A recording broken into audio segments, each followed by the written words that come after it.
Assalamualaikum warahmatullahi wabarakatuh. Kami dari kelompok Bikang ingin membuat video untuk mendefinisikan item-item berikut. Yang pertama, ada web server.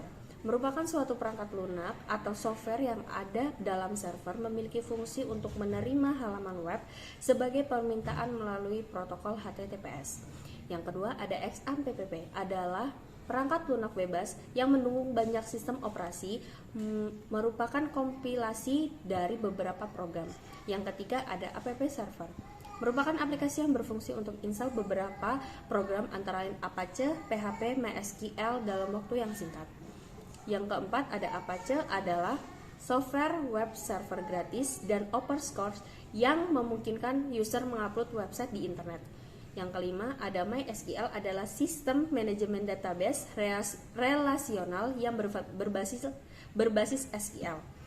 Yang keenam, ada SQL Yoke adalah aplikasi klien MySQL yang sangat populer digunakan di Indonesia. Aplikasi ini memiliki banyak fitur yang memudahkan pengguna untuk administrasi maupun melakukan program data MySQL. Yang ke-7, SQL adalah sebuah bahasa yang digunakan untuk mengakses data dalam basis data relasional. Bahasa ini secara de facto merupakan bahasa standar yang digunakan dalam manajemen basis data relasional. Selanjutnya tabel. Tabel merupakan kumpulan dari beberapa record dan juga file. Dan selanjutnya record. Record adalah kumpulan file yang sangat lengkap dan biasanya dihitung dalam satu baris. Kemudian file. File adalah kumpulan dari karakter yang membentuk suatu arti.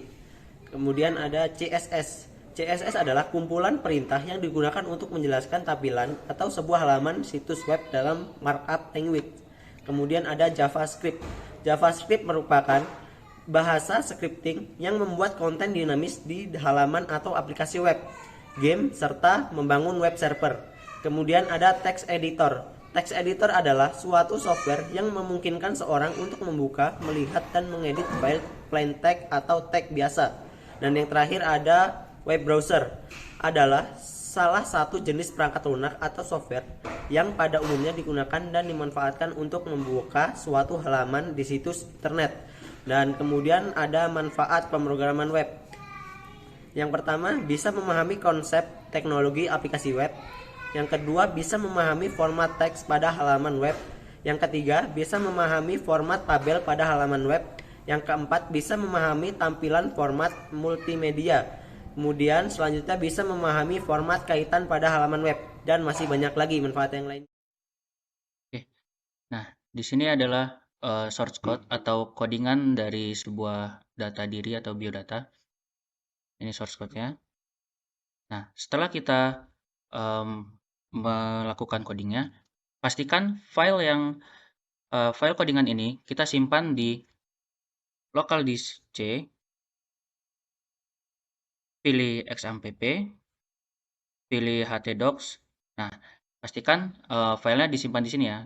Nah, harus kita ingat juga namanya tadi apa. Nah, di sini saya memberi namanya bio.php. Lalu untuk menjalankannya, pastikan juga XAMPP-nya sudah kita aktifkan, yang Apache dan MySQL. Nah, setelah dirasa semuanya sudah diaktifkan, lalu kita pergi ke browser masing-masing, bisa menggunakan Firefox atau yang lainnya. Lalu kita ketikkan di sini localhost slash nama file yang kita save tadi, bio.php. Lalu tekan enter. Nah, maka secara otomatis file yang kita simpan tadi dapat dilihat di browser kita masing-masing. Nah, sekian dari kami, saya akhiri. Wassalamualaikum warahmatullahi wabarakatuh.